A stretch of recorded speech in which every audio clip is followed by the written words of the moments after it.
Assalamualaikum warahmatullahi wabarakatuh. Selamat sore menjelang malam. Salam sejahtera dan salam dunia satu keluarga. Kembali lagi kita berjumpa di pertemuan kita yang ketujuh. Jadi pada pertemuan ini merupakan pertemuan yang terakhir ya di minggu ini. Karena di minggu berikutnya kita akan menghadapi UTS. Jadi pada pertemuan ini saya akan membagikan kisi-kisi terkait mengenai UTS. Oleh karena itu kalian harus menyimak dari awal video sampai dengan akhir video, karena di akhir video saya akan memberikan kisi-kisi untuk UTS-nya. Oke. Kita masuk ke topiknya ya. Nama topik kita pada pertemuan ini adalah pemodelan matematika. Jadi kita akan belajar ya.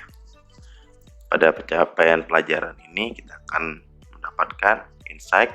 Yang pertama yaitu definisi pemodelan matematika. Yang kedua alur pemodelan matematika. Yang ketiga contoh pemodelan matematika. Dan keempat pemodelan matematika pada optimasi. Nah, jadi secara definisi kita jabarkan dulu ya. Jadi definisi pemodelan matematika adalah usaha untuk menyajikan suatu keadaan nyata ke dalam bentuk simbol-simbol matematika. Jadi secara definisi adalah kita mengkonstruksi keadaan sekitar ya, atau dunia nyata, dunia real, di mana keadaan tersebut kita representasikan ke dalam simbol-simbol matematika, sehingga kita dapat menggunakan penjumlahan matematika seperti tambah, kurang, kali, bagi, akar, dan lain sebagainya. Jadi tujuan dari pemodelan matematika itu sendiri adalah yang dimana membentuk fungsi-fungsi matematika ya, yang dapat digunakan untuk memperkirakan keadaan di mana masa mendatang atau menjelaskan bagaimana suatu keadaan bisa terjadi. Jadi pada saat kita konversi ya, atau kita ubah ke dalam bentuk matematika, maka dia akan bisa kita masukkan ke setiap fungsi-fungsi atau konsep matematika, seperti konsep ramalan ya, konsep turunan, konsep integral, sampai dengan konsep aljabar dan lain sebagainya.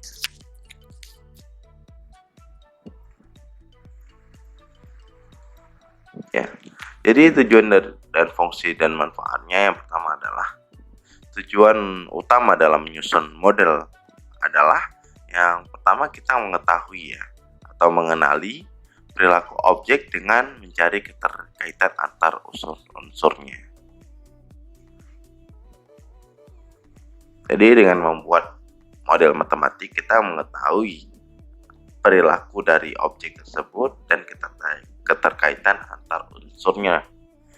Yang kedua, mengadakan pendugaan ya, atau prediksi untuk memperbaiki keadaan objek ya.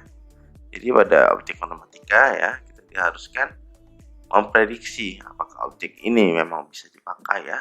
Kalau tidak bisa dipakai, maka kita harus lakukan perbaikan.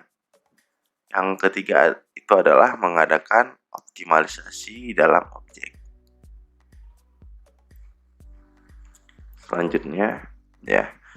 Jadi fungsi pada suatu model matematika adalah menirukan. Jadi konsepnya adalah representasi atau menirukan, menggambarkan semua atau secara semirip mungkin ya perilaku, keadaan, objek yang diamati ya sesuai dengan tujuan dari model tersebut. Dan manfaat model adalah ya untuk memperoleh gambaran yang lebih jelas mengenai objek ya. Di sini kita dapat bermain-main atau mengadakan percobaan terhadap model tanpa mengganggu objek dan dapat membuat gambaran masa depan. Yang dimaksud di sini adalah kita dapat menggunakan model matematik itu tanpa harus mengubah objek yang ada di dunia nyata.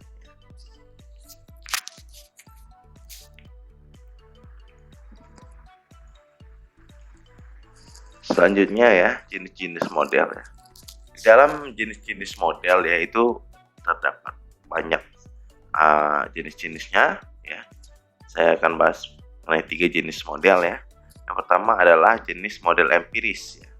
Yang dimana pada model ini gagasan utamanya adalah mengkonstruk keadaan realita ke dalam model matematis ya. Sehingga kita dapat menghasilkan grafis dan mencocokkan data-data yang berhubungan. Jadi selanjutnya adalah pendekatan model simulasi ya. Di mana pemodelan matematika itu ialah model simulasi yang dimana pada permodelan ini program komputer dijalankan berdasarkan aturan-aturan atau algoritma yang merepresentasikan proses atau fenomena ya yang akan berjalan terhadap waktu pada dunia nyata. Ini dengan model simulasi. Selanjutnya kita bisa menggunakan yang namanya model deterministik dan stokastik ya. Jadi model deterministik adalah ya yang dimana tidak mempertimbangkan adanya pengaruh acak antar individu. Jadi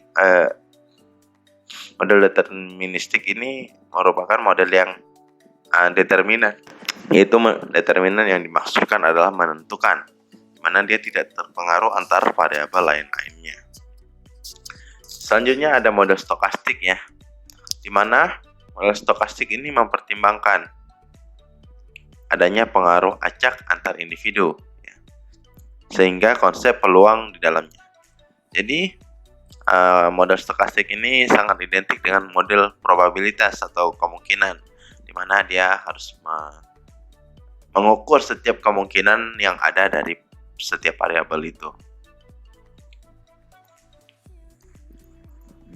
Ya, ini pembuatan model ya, yang dimana ini kan dasarnya adalah dunia nyata. Ya. Jadi dasar rumus matematika itu semua adalah berasal dari keadaan dunia nyata. Ya, dunia nyata.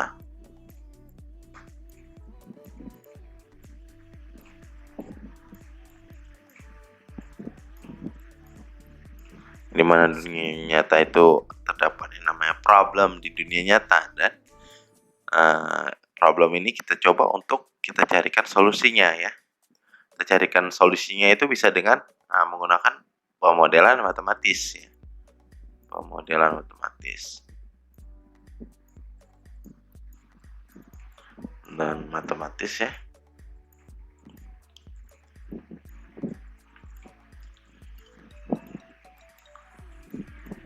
Yang dimana kalau kita lihat pemodelan matematis ya, pertama kita membuat yang namanya asumsi.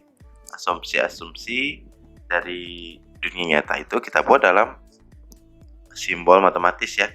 Kemudian kita lakukan formulasi ya, yaitu persamaan atau ketidaksamaan ya. Selanjutnya kita melakukan penyelesaian persamaan atau ketidaksamaan dengan konsep-konsep matematika ya. Selanjutnya kita interpretasi solusi tersebut ya. Interpretasi solusi tersebut, kemudian kita bandingkan data ya. Kemudian apabila ini sudah kita lakukan iterasi atau kita lakukan pengujian beberapa kali, sehingga ini kalau sudah sesuai ya atau sudah layak, maka kita akan mengimplementasikan solusinya di dunia nyata. Alur ya, permodelan matematis ya, yang dimana asumsinya adalah data-data yang ada di dunia ya, kemudian saya ganti warna. Asumsinya adalah data-data yang ada di dunia ya, kita lakukan penyederhanaan, kita buat model ya. Kemudian ini dari data dunia nyata kita verifikasi ya, kemudian kita bisa membuat pemodelan matematika. Kemudian ini ada analisis model ya, ada matematika, kesimpulan matematika, dan penjabaran prediksi. Yang dimana analisis model ini, ya, model matematika ini bisa kita gunakan penggunaan analitik ya, dengan bantuan beberapa perangkat lunak seperti Maple, ya, MATLAB, ya, dan solusi numerik ya, yang akan menghasilkan itu matematika conclusion ya. Di sini kita menghasilkan ke sini ya. Kemudian dari sini kita akan explanation ya atau prediction ya di dunia nyata.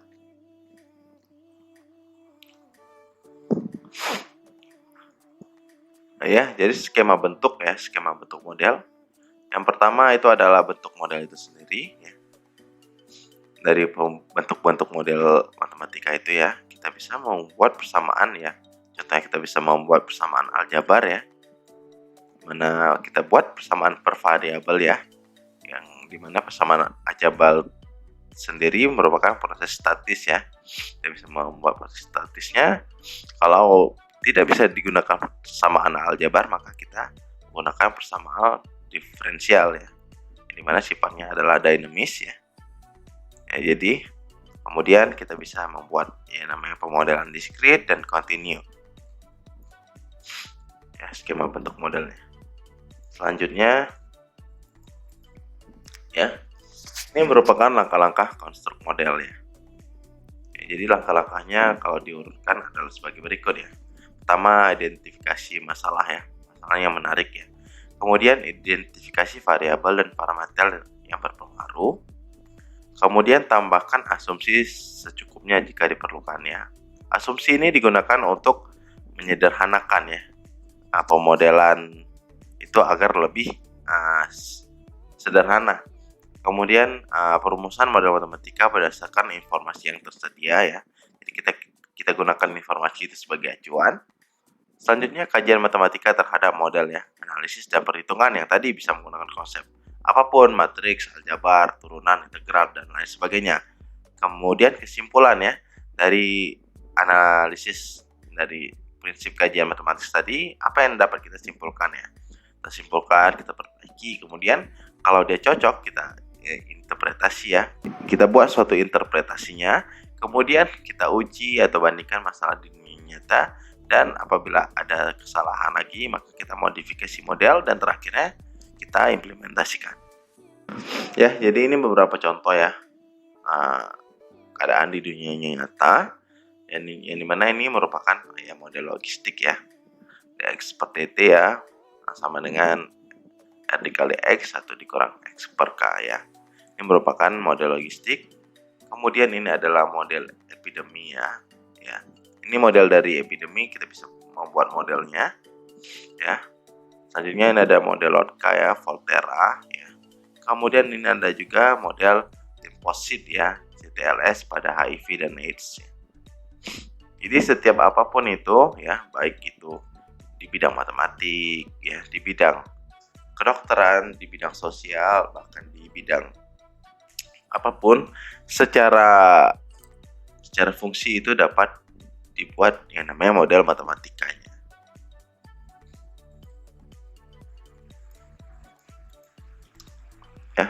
Kita masuk ke contoh model matematika ya. Misalnya Rani membeli 2 kg apel ya,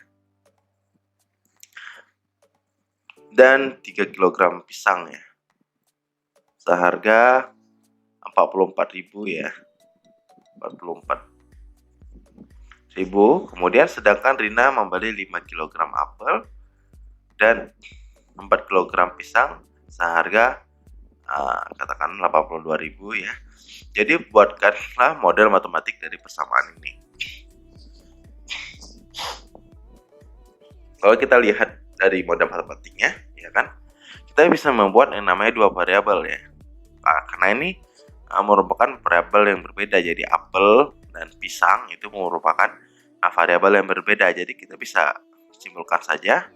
Ini apel itu kita beri tanda simbol variabel X, nah, dan pisang itu kita bisa beri tanda simbol variabel Y, misalnya seperti itu. Kemudian karena kita sudah mengidentifikasi setiap variabel, maka kita bisa membuat model matematikanya. Nah, Jadi penyelesaiannya ya, apel dapat diwakili dengan variabel X ya. Sedangkan pisang dapat diwakili dengan variabel Y. Maka model dari matematika di atas adalah ya 2X ditambah 3Y sama dengan 44.000 dari persamaan 1. Kemudian 5X ditambah 4Y sama dengan 82.000 dari persamaan 2. Ya, itu merupakan contoh yang simple dari model matematika.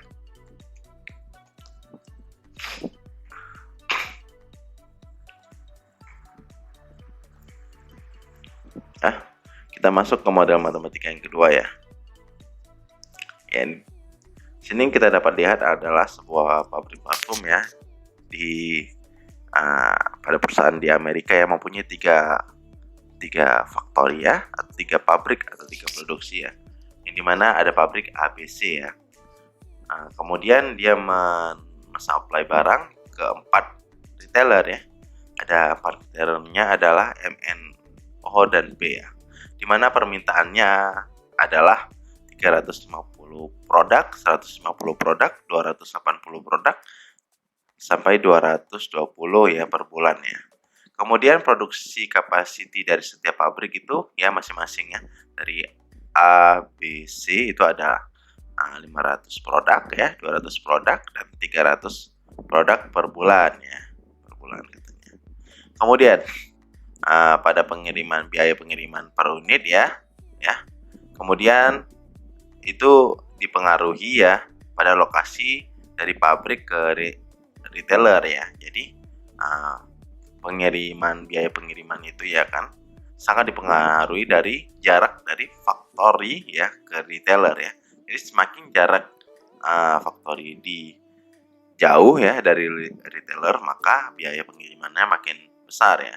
Jadi ya jika sebuah perusahaan itu menjual ya produk seharga $30 ya per unit dan dia ingin mencari maksimum profit. Nah, jadi dari soal ini kita dapat lihat dia ingin mencari maksimum profit ya. Berapa banyak unit parfum ya yang seharusnya ya dikirim ya pada setiap retailer ya. Jadi dari soal cerita ini ya kita dapat membuat yang namanya tabel atau matriks ya. Jadi kita buat tabel dan matriksnya sebagai berikutnya ya. Jadi kita bisa buat seperti ini ya. Dimana tadi kan kalau kita lihat ada factory ya. Factory kan 3 ya. Factory-nya 3 ya. 1, 2, 3 ya. Yang dimana akan dikirimkan ke retailer ya. Di retailernya ada M, N, dan O dan P ya. Jadi pada jumlah dari pabrik ke retailer ini ya terdapat jumlah produk yang dikirim ya. Seperti ini 12, 10, 18, 6 ya. Dengan kapasitasnya adalah 500 produk ya. Ini permintaan dari misalnya dari pabrik A ke pabrik M ya. Dari pabrik B ke pabrik M dan pabrik C ke pabrik M itu adalah 350 produk. Jadi kita akan membuat yang namanya pemodelan secara matematika optimasi, yang dimana ingat pada pertemuan pertama itu ada yang namanya objective function, decision variable, dan constraint ya. Maka oleh itu kita bisa membuat ya. Yang pertama kita identifikasi dulu variabelnya bagaimana. Oke. Jadi kita masuk ya. Yang pertama yang kita lakukan ya kita identifikasi dulu variabelnya ya. Jadi kalau kalian lihat ya, ini kan saya membuat simbol ya, atau saya membuat notasi yang mana key n itu adalah jumlah quantity to ship ya. Pada jumlah n, kemudian ini merupakan decision variabelnya ya. Quantity to ship pada tadi AM ini pada factory A kepada retailer M ya. Sampai dengan titik-titik ini pada factory C ya, pengiriman pada factory C ke retailer P ya, CP ya. Kemudian cara kita mencari variabelnya bagaimana ya? Cara kita mencari variabelnya gampang ya. secara matriks kita bisa menjumlahkan ya, misalnya kita jumlahkan dulu. Jadi kita jumlahkan, misalnya kita contoh ya, ini kan ada 3 faktori ya. 3 faktori ya. Kemudian dan ini ada 4 retailer ya. Jadi secara matriks tinggal kita kalikan saja, 3 dikali 4. Kali 4 ya, sama dengan 12. Maka kita dapatkan 12 decision variable ya. 12 decision variable. Ya, jadi kita buatkan persamaannya sebagai berikut ya. Setelah kita buat ini ya, kita buat ini yang namanya QAM ya. QAN itu artinya quantity to ship dari factory A ke retailer M dan sampai seterusnya quantity to ship dari factory C ke retailer B ya. Kira-kira seperti itu. Kemudian setelah kita dapatkan decision variabelnya ya, kita itu harus membuat yang namanya ya objective functionnya ya. Tadi karena di soal ya, dia menginginkan maksimum profit ya, maka kita membuat objektifnya adalah max profit ya. Jadi kan kalau kita belajar lagi di ekonomi ya, pelajaran ekonomi teknik ini ada diajarkan profit itu apa ya. Profit itu bisa kita definisikan lagi ya. Profit itu adalah total revenue dikurang total cost ya. Jadi seperti itu. Jadi kita bisa membuat pemodelannya ya. Total revenue itu bagaimana? Total revenue itu adalah jumlah unit yang dikirim ya. Jumlah unit yang dikirim misalnya quantity to ship pada factory A ke retailer M lah ya. Kemudian kita kalikan dengan biaya produk ya, dengan harga jual ya. Harga jual tadi kan kita tentukan adalah $30. Jadi adalah variabel QAM ini kita kalikan 30 ya. Ya, QAN ini kita kalikan 30 sampai dengan QCP kita kalikan 30 ya. Kemudian untuk mencari total cost bagaimana? Total cost adalah ya berapa jumlah unit yang dikirim ya dikalikan dengan biaya pengiriman ya. Jadi berapa jumlah unit yang dikirim dikalikan biaya pengiriman ya. 12 ini kita dapat dari mana? Kalian lihat tabel ya. 12 ini QAM itu sama dengan 12 itu kita dapat dari ya ini. QAM sama dengan 12 itu kita dapat dari sini ya. Factory A ya melakukan pengiriman ke retailer M ya. Itu biayanya adalah 12 ya. Jadi setiap factory ini kita gunakan misalnya factory A ke N biaya 10 ya. Begitu juga factory A ke O biaya 18 sampai seterusnya. Sampai 14 variabel. Ya, kemudian setelah kita mendefinisikan itu apa itu revenue ya, kita dapat membuat simbol seperti ini ya. Ya, titik-titik ini adalah jumlah keseluruhan sampai dengan jumlah akhir ya. Maka oleh itu ya, kita bisa membuat yang namanya constraint-nya ya. Jadi tadi kan dikatakan ya, constraint-nya ada product capacity ya, di mana produksi dari setiap pengiriman dari factory ke retailer itu tidak boleh atau tidak boleh melebihi dari jumlah produksi kapasitas pada factory tadi, pada pabrik tadi ya. Jadi pengiriman, ya, jadi ini bacanya adalah pengiriman dari factory A ke M, factory A ke N sampai dengan factory A ke P itu harus lebih kurang atau sama dengan 500 produk. Kira-kira seperti itu. Kemudian constraint-nya apa saja selain product capacity? Ya tadi kalau kita lihat itu ada dua constraint-nya. Ya selain product capacity, ada juga yang namanya pemenuhan permintaan atau demand fulfillment atau pemenuhan permintaan. Jadi kita buat constraint yang kedua ya. Jadi ya kita buat constraint yang kedua yang dimana demand fulfillment adalah ya pengiriman dari factory A ke M ditambah dengan pengiriman dari factory B ke M ya ditambah dengan pengiriman dari factory C ke M itu harus lebih besar atau sama dengan 350 ya. Jadi permintaan itu harus Artinya permintaan dari seorang retailer itu harus dicukupi dengan seorang pabrik ya. Karena kalau kita lihat ya, secara kapasitas pabrik seharusnya bisa memenuhi permintaan dari retailer ya. Karena kalau kita lihat kan, kapasitas dari pabrik ini 500 produk, sedangkan permintaan retailer itu hanya 350 dan masih di bawah kapasitas dari pabrik ya. Jadi ini untuk membuat constraint demand fulfillment ya. Nah, jadi ini adalah notasi untuk membuat model matematikanya. Ya. Ini kan gampang ya, karena decision variabelnya kalau kita lihat hanya 14 ya, dan juga constraint-nya hanya sedikit ya. Bagaimana kalau kita membuat constraint yang banyak ya? Maka kita perlu membuat simplifikasi pada model matematika ya. Kita bisa membuat simplifikasi ya. Nah, jadi misalnya saya akan buat dulu yang namanya notasi ya. Jadi di notasi ini saya tulis ya. Misalnya saya buat simbol ya, simbol dari number of factory itu dengan notasi n kecil ya. Kemudian saya buat number of retailer itu dengan notasi m kecil ya. DF ini ya quantity atau dari decision variable kita. Ya, ini adalah quantity to shipment ya. Jadi kita buat saja ya.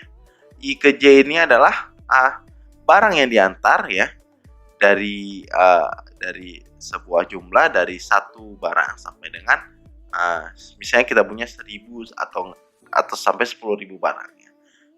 N ini merupakan barang yang diantar dari factory ini ya. Barang yang keluar dari factory ini, dan J ini adalah kita menggambarkan number of retailer ya. Number of retailer ya. Kemudian kita bisa notasikan seperti ini, QIJ ya. Kemudian karena kita sudah membuat notasi seperti itu, maka kita bisa membuat ya objective functionnya, yang dimana maksimasi ya, yang dimana tadi total revenue ya dikurang dengan total cost ya. Nah, kemudian kita itu harus membuat yang namanya variabel baru ya, CIJ atau shipping cost per unit ya. Karena kita tahu tadi biasanya total revenue itu adalah jumlah unit yang dikirim ya, dikalikan dengan harga jual ya. Jadi ini CIJ itu merumuskan shipping cost ya. Jadi jumlah pengiriman ya, uang yang digunakan untuk mengirim ya. From I to J ya. Jadi pada I ya, pada jumlah I sama dengan 1 sampai dengan bisa 10.000, bisa 1 juta ya pada factory N. Kemudian J ya dari produk 1 sampai dengan 1 juta pada retailer ya. Kemudian karena sudah kita membuat notasinya, maka kita tinggal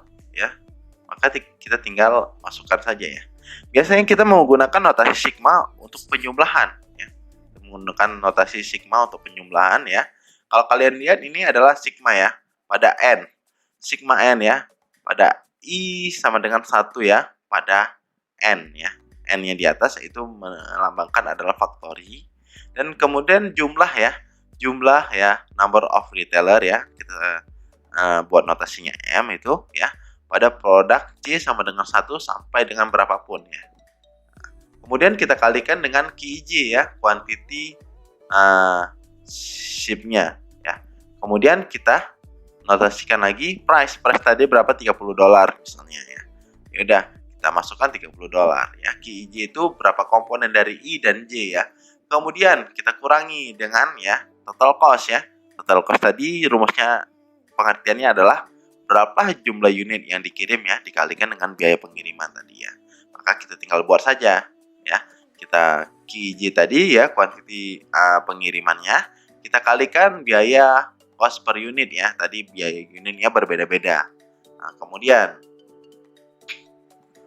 ya setelah kita bisa membuat maksimasi atau objective functionnya, maka kita akan membuat constraint ya. Nah, jadi karena tadi constraint-nya ada yang namanya product capacity ya dari factory, kita simpulkan dengan AI ya. Jadi ini merupakan jumlah barang yang dikirim ya. Kemudian kita buat notasi satu lagi ya, Nah, jadi kita buat notasinya seperti ini ya. Maka kita bisa buat notasi ya.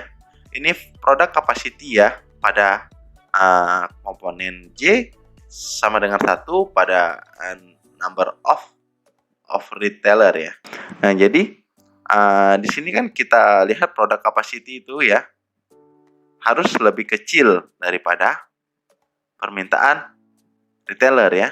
Maka kita tinggal buat ya sigma J sama dengan 1 im pada number of retailer ya dikali QIJ harus lebih kecil ya sama dengan ya produk capacity itu sendiri. For ini bacanya adalah atau balik itu bacanya for ya untuk produk ya 1 sampai dengan misalnya 1 juta pada number of factory ya. Jadi artinya ya permintaan dari retailer itu ya, jadi bisa kita artikan permintaan retailer itu ya ini merupakan dikali dengan QIJ atau quantity dari pengirimannya ya harus lebih kecil atau sama dengan ya produksi dari kapasitas pabrik ya pada for ya pada 1 sampai dengan produk dari N ya. Kemudian ya kita bisa buat lagi demand retailer ya atau permintaan retailer tadi di demand fulfillment ya. Kemudian kita bisa buat notasi matematikanya ya. Demand fulfillment ya sama dengan ya ini seharusnya N ya. Ini seharusnya N ya. Ini seharusnya N ya. Kemudian ya ini N menunjukkan bahwa ya pemenuhan dari factory ya harus bisa memenuhi dari permintaan si demand retailer tadi. Si retailer itu pada ya number of retailer ya pada number of retailer misalnya produknya berapa 1 sampai dengan 1 juta produk misalnya ya. Jadi logikanya adalah kalau setiap pabrik misalnya pabriknya ada 3 ya 1, 2, 3 pabrik itu harus bisa memenuhi atau setidaknya lebih besar atau sama dengan ya makanya ada tanda lebih besar atau sama dengan permintaan retailer karena kita tahu tadi bahwa jumlah produksi kapasitas pabrik itu ya lebih besar daripada permintaan dari retailer. Jadi seharusnya si pabrik ini bisa memenuhi permintaan dari retailer tersebut ya. Jadi kira-kira beginilah pembuatan dari pemodelan matematika ya. Jadi dengan notasi sigma ini ya, dengan juga kita membuat notasi lainnya, kita bisa membuat simplifikasi tadi. Jadi kita tidak usah menuliskan dari variabel 1 sampai dengan variabel 1000 dan lain sebagainya. Jadi kita bisa menggunakan notasi matematika sebagai guna untuk bisa mempermudah atau menyederhanakan perhitungan ya. Mungkin saya akan membagikan kisi-kisi kita pada malam hari ini ya. Mungkin saya akan menulis di sini saja ya kisi-kisi kita. Kisi-kisi. Jadi pada UTS Matematika Optimasi ya, kalian akan mengerjakan beberapa soal ya. Yang pertama, kalian harus mempelajari pertemuan yang kedua ya. Kalau saya tidak salah kedua atau pertama, yang dimana itu bercerita mengenai apa itu concave dan convex dan concave ya. Jadi kalian harus melihat bagaimana itu suatu grafik itu dinyatakan dengan turunan kedua, apakah dia convex dan concave ya kan. Jadi dasar-dasar matematika optimasi ya. Dasar-dasar ya matematika optimasi. Dasar mana saja. Yang kedua kisi-kisi yang dibahas itu mengenai vektor ya, yang dimana fungsi vektor ya. Seperti apa itu vektor ya, apa itu gradien vektor ya. Jadi fungsi-fungsi vektor ya. Fungsi vektor ya.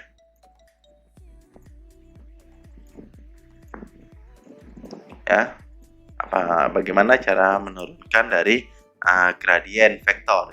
Kemudian Saya juga akan membahas turunan ya, turunan pada fungsi vektor ya, seperti limit pada vektor ya. Itu akan masuk di UTS ya, limit pada vektor.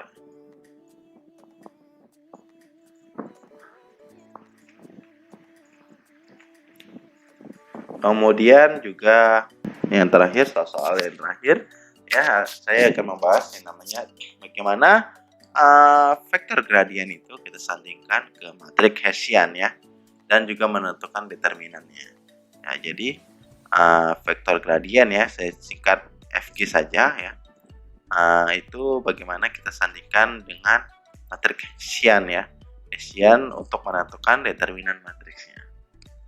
Oke, saya rasa mungkin kisi-kisinya merupakan empat kisi-kisi ini ya, dasar matematika, apa itu konveks, konkavs ya, fungsi vektor itu sendiri ya, fungsi vektor, gradien vektor ya, curl, divergensi itu akan keluar, kemudian limit vektor ya, limit atau turunannya ya. Kemudian yang keempat adalah mana vektor gradien kita sandingkan dengan matriks Hessian ya. Oke, mungkin seperti itu kisi-kisi pada pertemuan kita kali ini ya. Saya harap kepada kalian agar belajar lebih giat untuk bisa mengerjakan UTS ya. Karena dengan kalian belajar lebih giat, berlatih soal, maka kalian akan dengan mudah untuk menjawab soal-soal di UTS ya. Dan saya harap kalian bisa mengerjakan secara mandiri, yakin kepada kekuatan diri sendiri ya. Karena memang saat kita mengerjakan sendiri, maka daya ingat atau kognitif kita akan terbentuk sehingga kita akan mudah menyelesaikan atau mudah menelusuri setiap konsep dari matematika. Kuncinya adalah berlatih ya. Oke, mungkin saya harap ujian kalian lancar ya, UTS kalian bisa lancar, dan saya harap kalian bisa mendapatkan nilai yang bagus ya pada jawaban-jawaban yang akan kalian tuliskan di UTS. Saya ucapkan terima kasih ya atas partisipasi dan kehadiran kalian yang sudah mengikuti pertemuan ini sampai dengan selesai. Saya ucapkan ya selamat malam, selamat beristirahat ya, dan selamat UTS, dan salam dunia satu keluarga.